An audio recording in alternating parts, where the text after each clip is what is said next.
This is Nasras. Finally, guten book. Where are you? Nasras University Kefi. This is Open Distance E-Learning Center. The code here is PAD215. That's it. Local Government Administration, Local Government Administration, Study Section 8. This study section it has to do with justification for the existence of local government. The course lecturer is Dr. Isaiah Salisu, Department of Public Administration, National State University, Kefi. In this study section 8, we are going to look at justification for local government, and under the learning outcome here, there are expected learning outcome at the end of this section.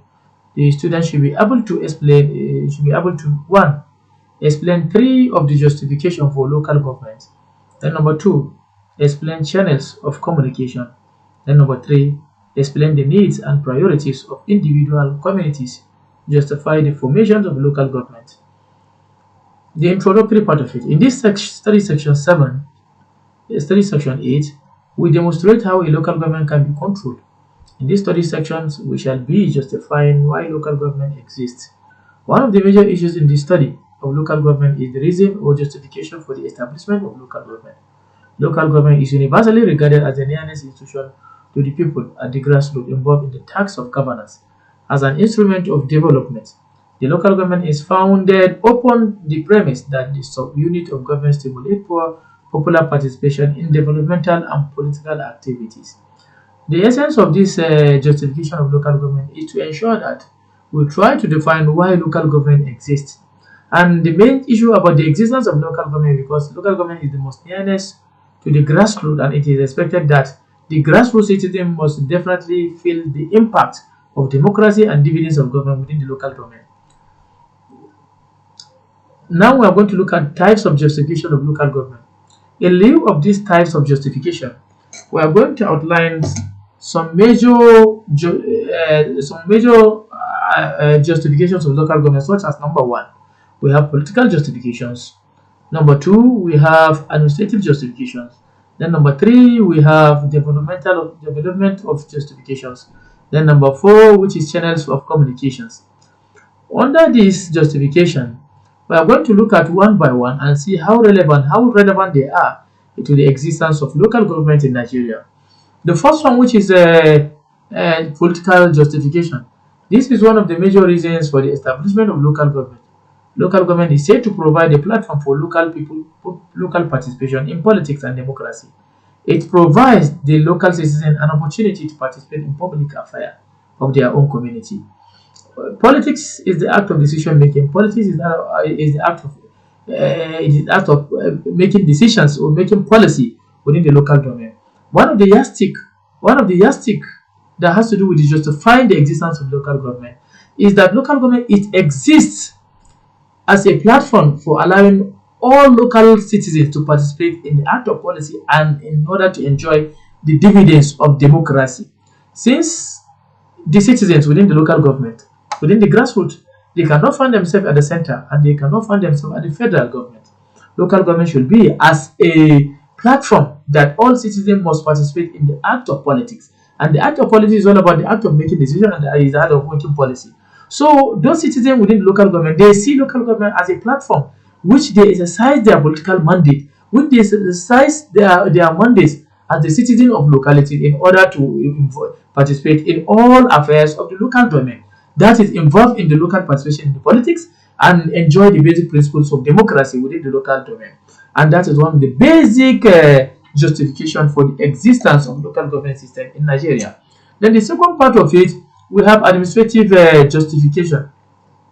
The local government is perceived, first and foremost, to some scholars as administrative agency for efficient provisions of services. Local government administration is to enhance the effective and efficient provision of services to the people at the local level.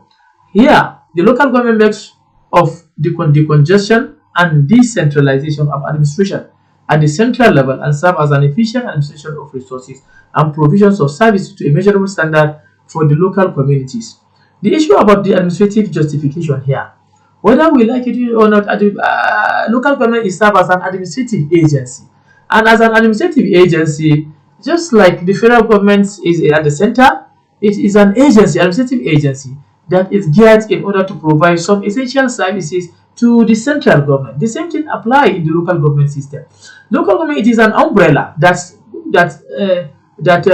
perform administrative functions, and based on performance of administrative function, it is an administrative institutional agency in which it has its own civil servant within the local government, and their mandate is to work toward ensuring that they deliver the basic mandate and responsibility of local government units, and that is for effective and efficient provisions of services at the local government. It is expected that the essence of establishing local government is to decentralize, and at the same time, as a result of to decongest this federal government, in which at local government, at the local level, there must be the element of decentralization, so that power will be allocated to the local community and local administrative agency in order to take responsibility of providing effective and efficient services to the local government. So with this, it is a belief in fact that local government serve as an administrative agency within the local government and ensure the provisions of all effective and efficient provisions of services to the local communities. Then the third part of it here is the developmental justification.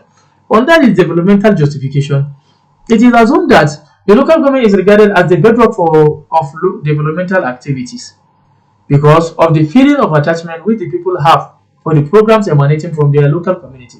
It provides the people as a springboard to conduct their own affairs, mobilize, sustain, and execute local developmental initiatives in line with the local needs, interests, and aspirations of the people. Again, the local government is perceived as complementary in the division of labor among the various levels of government because the local government is said to have specialty in the efficient provision of those development services that are locally specific.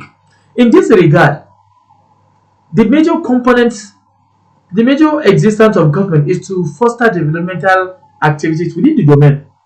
In terms of development, looking at the central government, they can foster development programs within the federal central government, but it cannot reach within the local government.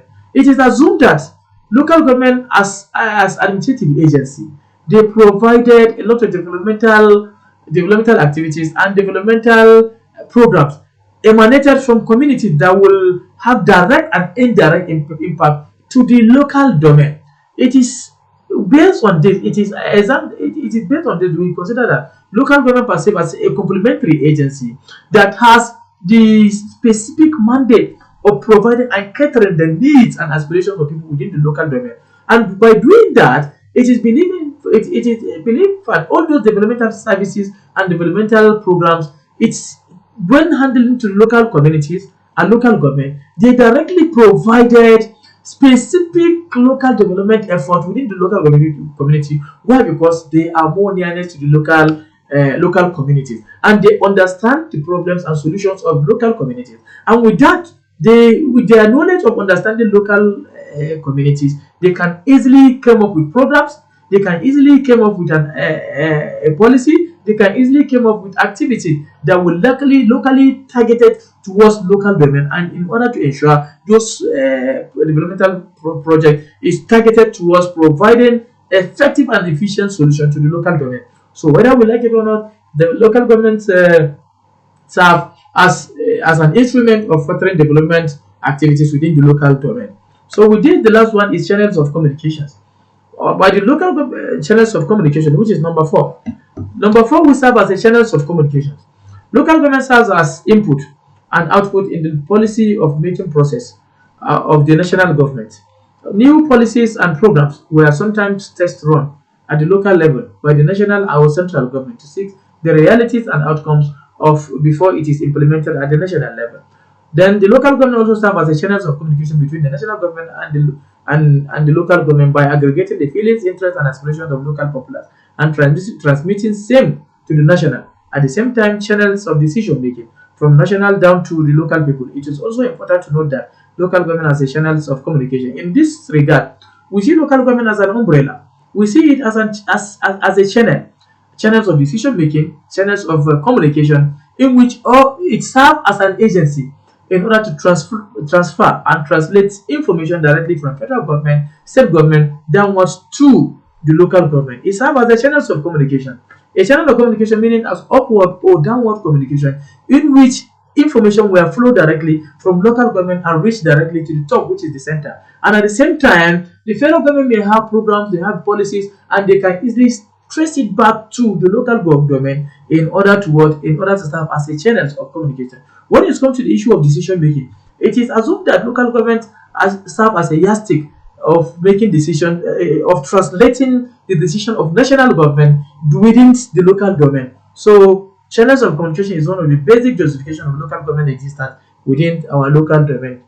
The needs and priorities of individual communities justify the formation of local government.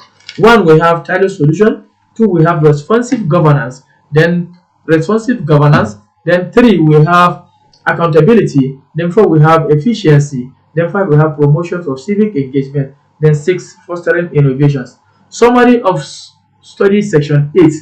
In study section 8, you will have learned that the justification of local government can either be political justifications, administrative justifications, development justifications, and the last one, which is communication, channels of communication development. These serve as what? These serve as the justifications of local government in Nigeria. Then the second part of it is the local government also serve as a channel of communication between the national government and the local government by aggregating the feelings, interests, and aspirations of local populace and transmitting same to the national.